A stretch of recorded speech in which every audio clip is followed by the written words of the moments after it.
Olá, pessoal! Preparados para mais um Deep Dive com a gente? Hoje vamos mergulhar em um tema crucial para quem está se preparando para concursos públicos, especialmente na área do direito constitucional. Isso mesmo. É o controle de constitucionalidade. Hum, A gente separou um material bem completo sobre o assunto e a ideia é dissecar tudo tintim por tintim com foco no que realmente cai na prova. exatamente. Então vamos começar do zero.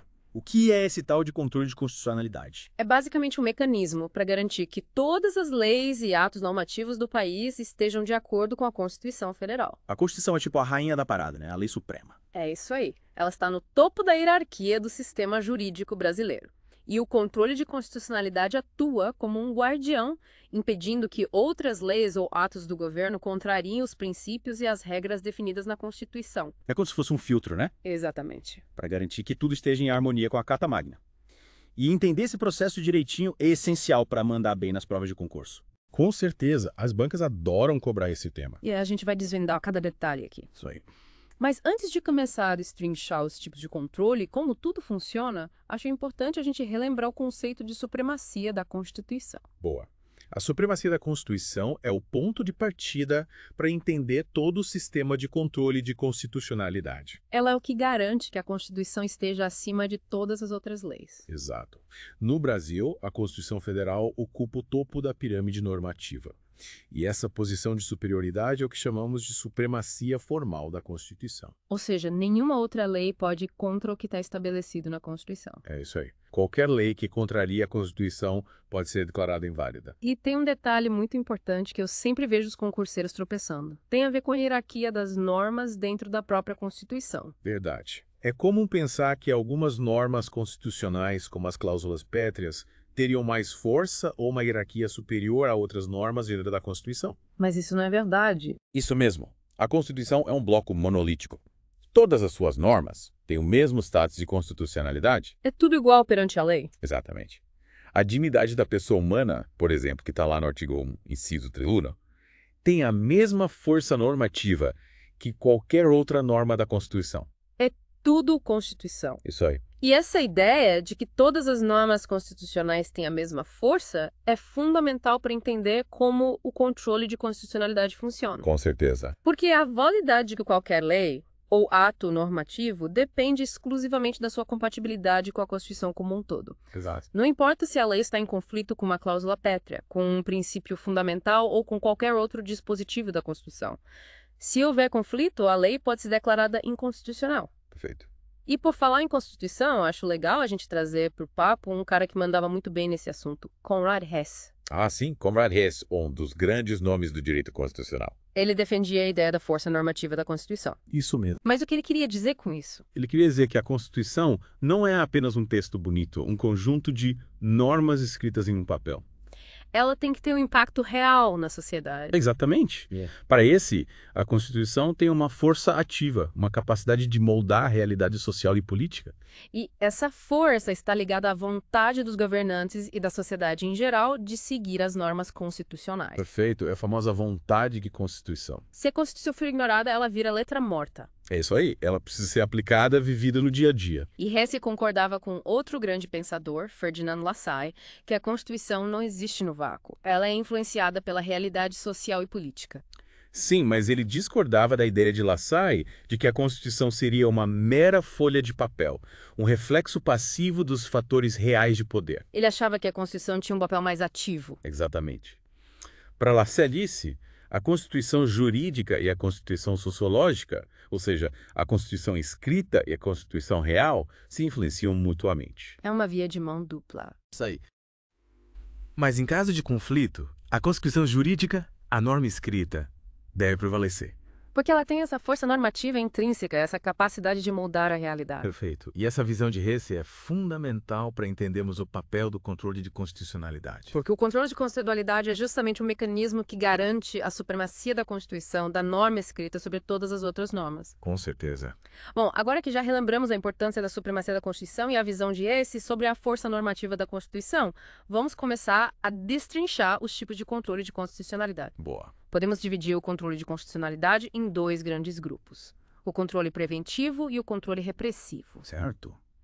A principal diferença entre eles está no momento em que atuam. O controle preventivo, como o próprio nome já diz, atua antes da lei entrar em vigor. Isso mesmo. Yeah. Ele visa evitar que leis ou atos normativos inconstitucionais sejam aprovados ou promulgados. É como se fosse uma barreira. Exatamente. Para impedir que a inconstitucionalidade chegue a contaminar o ordenamento jurídico. Perfeito.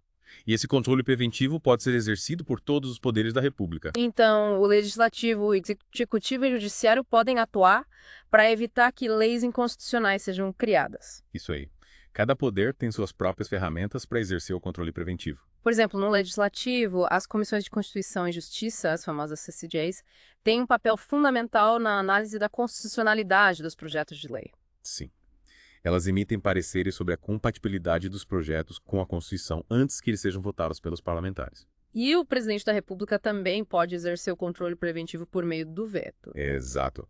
Se o presidente identificar algum vício de inconstitucionalidade em projeto de lei aprovado pelo Congresso Nacional, ele pode vetá-lo, total ou parcialmente. E o Judiciário, como pode atuar preventivamente? Em geral, o Judiciário atua de forma repressiva, analisando a constitucionalidade das leis depois que elas já estão em vigor. Mas há exceções. Sim. Uma das exceções mais importantes é o mandado de segurança. O mandado de segurança é uma ação constitucional que pode ser utilizada para proteger direitos líquidos e certos. Isso mesmo. Em alguns casos, ele pode ser utilizado para impedir que um ato normativo inconstitucional seja produzido. Por exemplo, se um projeto de lei que viola claramente uma cláusula pétrea estiver tramitando no Congresso Nacional. Exato. Um parlamentar, por exemplo, pode impetrar um mandado de segurança no STF para tentar barrar esse projeto. É uma forma de o Judiciário atuar preventivamente para proteger a Constituição. Perfeito. É uma medida excepcional, mas que demonstra a importância do controle preventivo. E o controle repressivo, quando entra em cena. O controle repressivo atua depois que a lei ou o ato normativo já está em vigor. É quando a lei já está produzindo efeitos. Isso mesmo. E o judiciário é o principal responsável por exercer o controle repressivo. É o juiz que tem o poder de declarar que uma lei é inconstitucional. Exato. E essa declaração de inconstitucionalidade pode ocorrer de duas formas. Por meio do controle difuso ou do controle concentrado. O controle difuso e o controle concentrado são os dois modelos de controle jurisdicional repressivo que existem no Brasil. Certo. Eles se diferenciam principalmente pela forma como a questão de constitucionalidade é suscitada e pelos efeitos da decisão judicial. Vamos começar pelo controle difuso. Boa. O controle difuso, também conhecido como controle por via de exceção, é aquele que pode ser exercido por qualquer juiz ou tribunal. Não importa a instância? Isso mesmo. Qualquer juiz, ao analisar um caso concreto, pode se deparar com uma lei que ele considera inconstitucional. E, nesse caso, ele pode simplesmente deixar de aplicar aquela lei no caso específico que ele está julgando. Exatamente.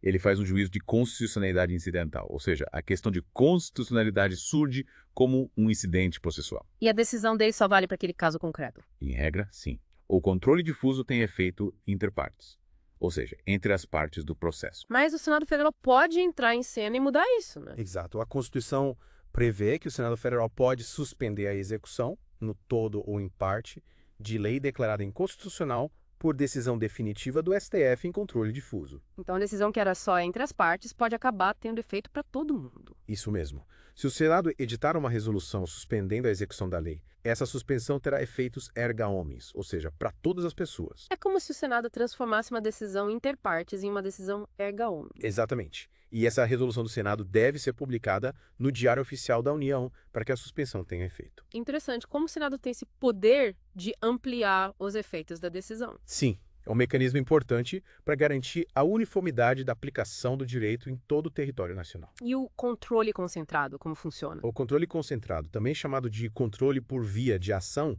é aquele exercido pelo STF de forma abstrata. Ou seja, sem estar vinculado a um caso concreto. Isso mesmo.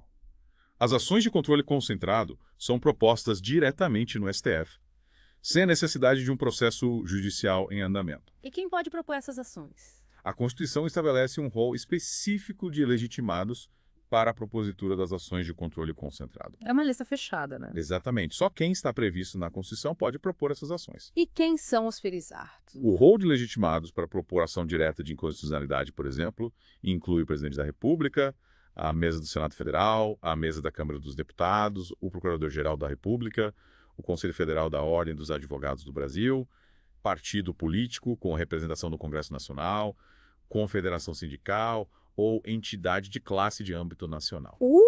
É bastante gente. É importante decorar essa lista porque as bancas adoram cobrar quem são os legitimados para cada tipo de ação. E quais são os tipos de ações de controle concentrado? No Brasil, nós temos 5 tipos principais. A ação direta de inconstitucionalidade, ADI, a ação declaratória de constitucionalidade, ADC, a omissão de descumprimento de preceito fundamental, ADPF, a ação direta de inconstitucionalidade por omissão, ADO e a ADI interventiva. Nossa, são muitas siglas. É verdade. Mas vamos desvendar cada uma delas. Começando pela ADI, a ação direta de inconstitucionalidade. Manda bala. A ADI é a ação utilizada para questionar a constitucionalidade de leis ou atos normativos federais ou estaduais. Ou seja, se alguém acredita que uma lei federal ou estadual vai contra a Constituição, pode entrar com uma ADI no STF para que a corte analise a questão. Exato. E se o STF julgar a lei inconstitucional, ela será declarada nula. E essa decisão vale para todo mundo. Sim, a decisão em ADI tem efeitos erga omnes, ou seja, vale para todos. E ela retroage. Em regra, sim, a decisão em ADI tem efeitos ex tunc, ou seja, retroage a data em que a lei entrou em vigor. Mas o STF pode modular esses efeitos, né? Sim, em alguns casos, por razões de segurança jurídica ou exceptional interest social, o STF pode modular os efeitos da decisão, fazendo com que ela produza efeitos apenas a partir de um determinado momento, ou seja, ex nunc, ou até mesmo apenas para o futuro. Interessante. E a ADC, a ação declaratória de constitucionalidade, para que serve? A ADC é o oposto da ADI, ela serve para que o STF declare a constitucionalidade de uma lei ou ato normativo federal. Então, se alguém acha que uma lei federal é constitucional e quer que o STF confirme isso, pode entrar com uma ADC. Exato. Mas é importante destacar que a ADC só pode ser proposta se houver controvérsia judicial relevante sobre a constitucionalidade da lei. Ou seja, se a lei estiver sendo questionada em diversos processos judiciais. Isso mesmo. A ADC serve para pacificar essa controvérsia, para que o STF diga de uma vez por todas se a lei é ou não constitucional. E a decisão em ADC também tem efeitos erga omnes e ex tunc. Sim, em regra, a decisão em ADC produz os mesmos efeitos da decisão em ADI, ou seja, erga omnes e ex tunc. Legal. E a ADPF? Argue para descumprimento de preceito fundamental quando ela entra em jogo. A ADPF é uma ação subsidiária, ou seja, ela só pode ser utilizada quando não houver outra ação cabível para proteger um preceito fundamental da Constituição. Então ela é tipo um último recurso. Isso mesmo. A ADPF serve para evitar ou reparar lesão a preceito fundamental resultante de ato do poder público. E o que são preceitos fundamentais? Preceitos fundamentais são os princípios e regras mais importantes da Constituição que formam a base do nosso sistema jurídico. Ah, entendi. E a AD é a ação direta de inconstitucionalidade por omissão, para que serve? A AD é utilizada para combater a omissão do poder público em editar normas regulamentadoras necessárias para tornar efetiva a norma constitucional. Ou seja, se a Constituição determina que algo deve ser feito e o poder público não faz, pode-se entrar com uma AD para obrigá-lo a agir. Exato. A AD é um instrumento para garantir que a Constituição seja cumprida na prática. Legal. E a última ação, a AD interventiva, qual a função dela? A AD interventiva é um instrumento excepcional previsto na Constituição que permite ao Procurador-Geral da República propor a intervenção federal no Estado-membro. Intervenção federal é um negócio bem sério, né? Sim, é uma medida extrema que só pode ser utilizada em casos muito específicos, como, por exemplo, para garantir o livre exercício de qualquer dos poderes nas unidades da Federação, para prover a execução de lei federal, ordem ou decisão judicial e para assegurar a observância de princípios constitucionais sensíveis, como a forma republicana, o sistema representativo e o regime democrático, os direitos da pessoa humana, a autonomia municipal,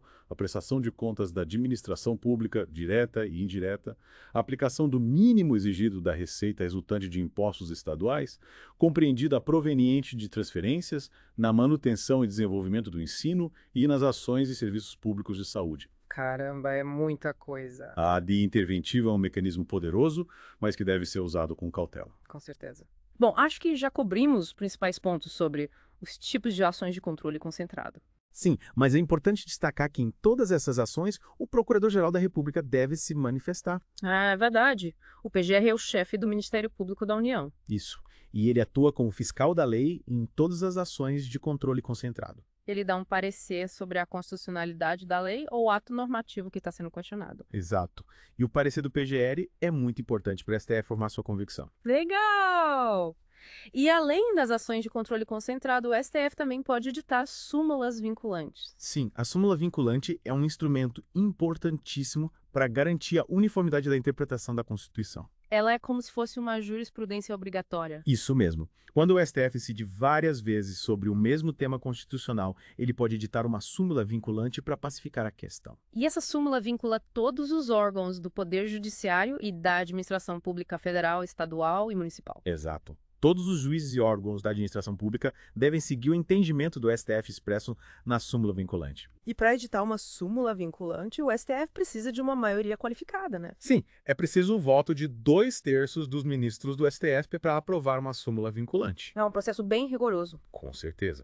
A súmula vinculante é um instrumento poderoso e que deve ser usado com responsabilidade. Legal. E para finalizar, acho importante a gente falar sobre o controle de constitucionalidade exercido pelos tribunais de contas. Boa. Essa é uma questão que gera bastante discussão. Porque tradicionalmente se entendia que os tribunais de contas não podiam exercer controle de constitucionalidade. Isso mesmo. Mas o STF, por meio da súmula 347, passou a admitir o controle de constitucionalidade incidental pelos tribunais de contas. Ou seja, quando o Tribunal de Contas está analisando um caso concreto, ele pode, incidentalmente, verificar se a lei que embasa aquele caso é constitucional. Exato.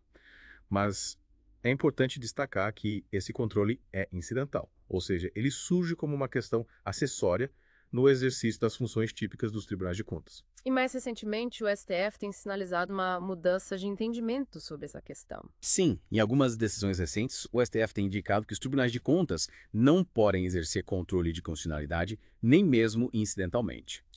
Então a questão ainda está em aberto. Essa é uma questão que ainda não está pacificada no STF. É bom ficar de olho na jurisprudência. Com certeza.